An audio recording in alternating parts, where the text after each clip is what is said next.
발목을 자주 접질리는 이유는 뭘까요?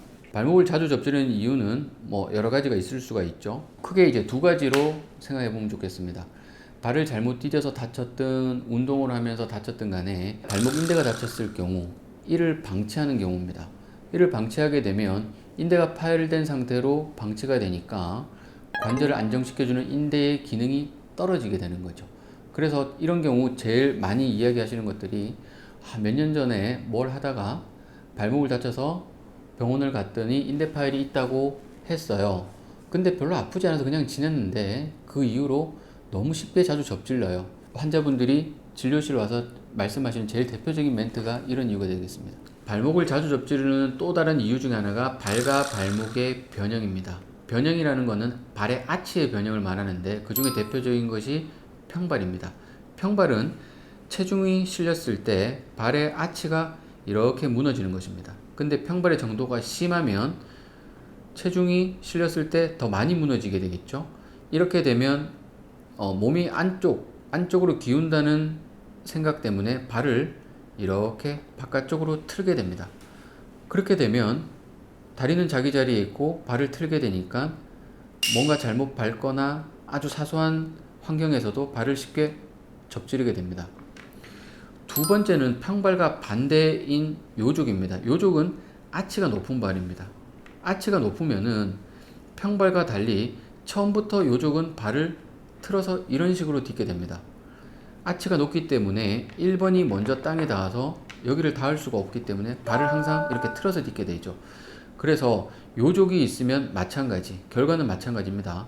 발이 이렇게 틀어서 항상 딛기 때문에 인대는 항상 늘어나 있게 되고 사소한 환경에서도 발이 쉽게 넘어갈 수 있는 겁니다. 이런 인대 파열, 인대 손상을 방치한 경우, 발의 변형을 방치한 경우 지속적으로 인대가 늘어남으로써 계속 발목을 자주 접지르게 되는 만성 인대 불안정 상태로 진행하게 됩니다. 내 발목이 불안정하다는 것을 어떻게 알 수 있을까요?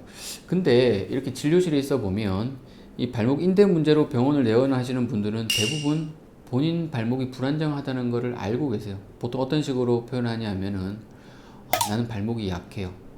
자주 접질러요. 또 어떤 분들은 발과 발목이 분리된 것 같아요. 이렇게 이야기합니다. 이러한 현상을 feeling of instability라고 하는 거죠. 실제 환자가 불안정성을 느끼는 거죠. 그래서 이런 이제 증상들이 있을 때 불안정하다는 것을 알 수 있고, 또한 이 정도 증상이 아니라도 쉽게 발목이 피로해진다든지 그냥 모호하게 발목이 약하다고 느껴서 발목에 인대 불안정이 있는지 체크하러 오시는 분들도 많이 계십니다. 발목을 자주 접지르는 분 중에 별로 아프지는 않다 이거죠. 그러면은 이거를 꼭 치료를 해야 되는지 물어보시는 분들이 많이 계세요.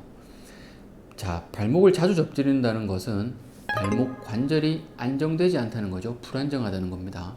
모든 관절은 제일 기본 룰은 안정성입니다. 관절은 안정된 상태에서 움직임을 해야지 연골 손상이 없습니다. 그런데 불안정하다는 것은 그 대원칙이 이미 맞지가 않는 거죠. 그래서 발목 관절이 불안정한 경우, 자주 접지르는 경우는 통증이 없는 경우도 물론 많이 있어요. 많이 없더라도 대원칙인 안정성이 깨져 있는 상태이기 때문에 반드시 치료가 필요합니다. 치료는 불안정성의 정도, 증상의 정도, 동반 손상의 정도에 따라서 비수술적으로 치료할 수도 있고 수술적으로 치료할 수도 있습니다. 어떤 치료가 됐든지 간에 발목을 자주 접지른다면 꼭 치료가 필요합니다. 앞서 말씀드렸던 것처럼 치료는 그 불안정성의 정도와 동반된 증상들에 따라서 이제 결정을 하게 됩니다. 먼저 불안정의 정도가 많이 심하지 않고 객관적으로 동반된 손상이 없다면 비수술적 치료를 우선으로 합니다.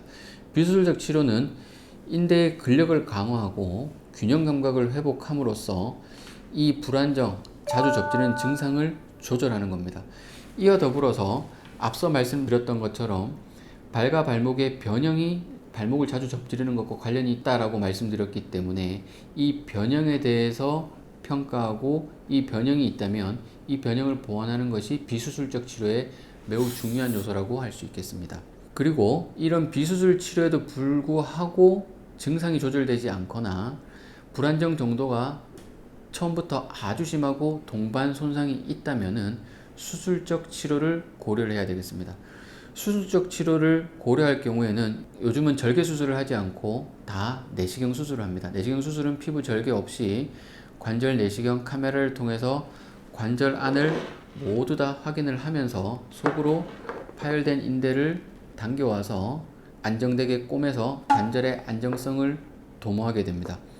이렇게 하면 수술 후의 통증도 훨씬 적고 수술 후 재활도 훨씬 용이하기 때문에 특히 젊고 운동을 즐기고 활동의 이 레벨, 액티비티 레벨이 매우 높은 연령대에서는 좀 더 적극적으로 수술을 고려하기도 합니다.